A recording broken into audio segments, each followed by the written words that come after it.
Señores y señora presidentes de los supremos poderes, señoras y señores diputados de la Asamblea Legislativa, autoridades de gobierno y de gobiernos extranjeros, trabajadores y trabajadoras todos.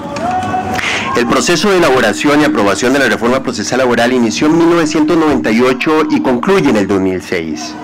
Muchas personas hemos dado alma, vida y corazón en este proceso. Algunas incluso ya no están con nosotros. Pero además de las personas, las organizaciones sindicales han sido centrales en este episodio y en una historia más grande normalmente olvidada. El derecho del trabajo se expresa en normas, en jurisprudencia, en doctrina, en prácticas que reflejan el conflicto social, económico y político en un momento determinado. La conquista de los derechos laborales parte del reconocimiento de ese conflicto como inherente a toda sociedad democrática, en la que el trabajador debe ser protegido frente al empleador. Esto se logra por medio del derecho individual del trabajo y del derecho colectivo del trabajo, que parte de la idea de que los trabajadores organizados pueden negociar sus condiciones de trabajo, si es necesario presionando a los empleadores por medio del derecho humano a la huelga. Este es el corazón del derecho del trabajo que durante el siglo XX y el siglo XXI se consolidó en el derecho occidental. Este y otros derechos humanos relacionados con el trabajo nunca fueron un regalo ni una concesión graciosa de los empleadores ni de los políticos en el gobierno. Siempre, siempre ha sido parte del esfuerzo de los trabajadores organizados en sindicatos. Así ha sido en toda América y en Europa. Costa Rica no ha sido la excepción. Desde la década de los 20, el movimiento sindical logró incidir en las condiciones de trabajo de la clase trabajadora, mediante el impulso de 101 leyes de trabajo antes de la década del 40. Y otras 99 durante la década de los 40. La articulación con partidos políticos progresistas fue fundamental en ese proceso. El Partido Reformista, el Partido Vanguardia Popular, la alianza con el Partido Republicano Nacional y luego con el Bloque de la Victoria permitieron enormes avances para los trabajadores. De este proceso normalmente se recuerda el Código de Trabajo y las Garantías Sociales de 1943, pero derechos como la jornada de 8 horas, el salario mínimo, el descanso semanal, la protección contra accidentes de trabajo, entre muchos otros, fueron producto de la lucha sindical desde la década de los 20. Todas estas regulaciones fueron luego incorporadas en el Código de Trabajo de 1943. Así como se olvida este proceso de expansión de derechos que culminó en la década de los 40, también se simplifica el proceso haciéndolo ver como una idea de 3 o 4 líderes políticos.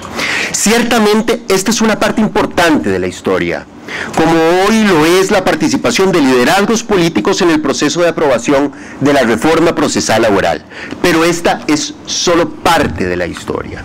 En todo caso, el Código de Trabajo fue un paso fundamental, pero en tanto expresó el conflicto social, económico y político existente en la década de los 40, tuvo enormes limitaciones y fue desde el inicio claramente restrictivo en materia de derecho laboral colectivo.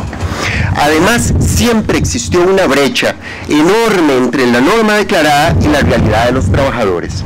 El proceso autoritario desencadenado por la ruptura del orden constitucional en 1948 tuvo como uno de sus legados una fuerte intolerancia en contra de uno de los pilares de la democracia, la organización sindical. Solo en 5 años, entre 1948 y 1953, el 90% de los sindicatos existentes fueron disueltos. Se encarcelaron dirigentes sindicales e incluso varios de ellos fueron asesinados por autoridades policiales en el triste episodio del Codo del Diablo.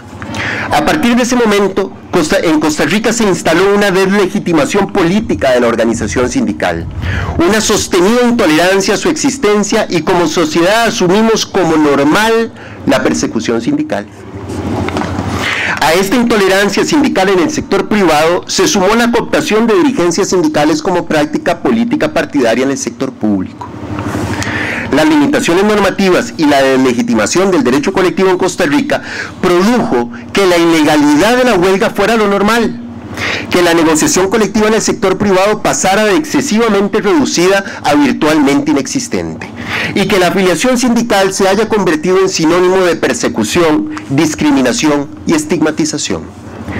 Tristemente, como país, hemos aceptado la violencia social en contra de los trabajadores que se organizan, y hemos aceptado como normal lo que un gran jurista señaló en su momento: la democracia se acaba en la puerta de la empresa.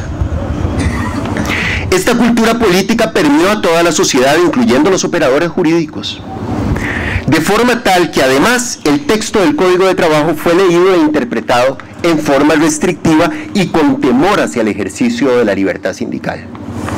A pesar de ello, miles de trabajadores han continuado organizándose en el sector privado y en el sector público. Sin los sindicatos, la reforma que se firma hoy jamás se habría convertido en realidad, como tampoco habría sido realidad el Código de Trabajo en su momento. Como trabajador que soy, quiero agradecer profundamente al Sindicato de Trabajadores de Plantaciones CITRAP, a la Coordinadora de Sindicatos Bananeros, a la NET, a la CTCR, a la CNTC, a la Central Social Juanito Mora Porras, al colectivo Patria Justa, al SEC, entre muchos otros sindicatos que han participado en todo o en parte de este largo proceso. Hoy nos encontramos ante una enorme modificación jurídica que tiene como objetivo ayudar a cerrar esa brecha, tanto en el cumplimiento de los derechos individuales de los trabajadores como en el ejercicio de los derechos colectivos de trabajo. Hoy debe iniciar una nueva etapa en la cultura política y jurídica de este país. Esta revolución laboral debe permear los tres poderes del Estado. Los jueces y el Estado no pueden seguir haciendo lo mismo que han hecho en los últimos 60 años en esta materia. Los trabajadores quieren y deben poder ser protagonistas en la construcción de sus condiciones de vida y de su trabajo. Los sindicatos y los empleadores están frente a una enorme posibilidad: la generación de una nueva cultura de relaciones laborales, una que ayude a la democratización de la sociedad. La reforma procesal laboral no es perfecta, como tampoco lo fue el Código de Trabajo en 1943. Ambos cuerpos normativos son el resultado siempre perfectible del conflicto social y de la búsqueda por reconocer y darle un lugar a ese conflicto mediante vías deliberativas y democráticas. Su lectura y su aplicación también tendrá lugar en el marco de tensiones y realidades dadas.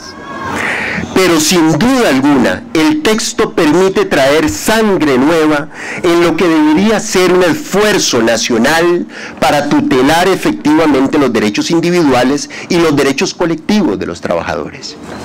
Debemos cambiar nuestra práctica social y nuestra práctica jurídica, que muchas veces ha decidido ver hacia otro lado frente al abuso y la violación de los derechos de las personas trabajadoras.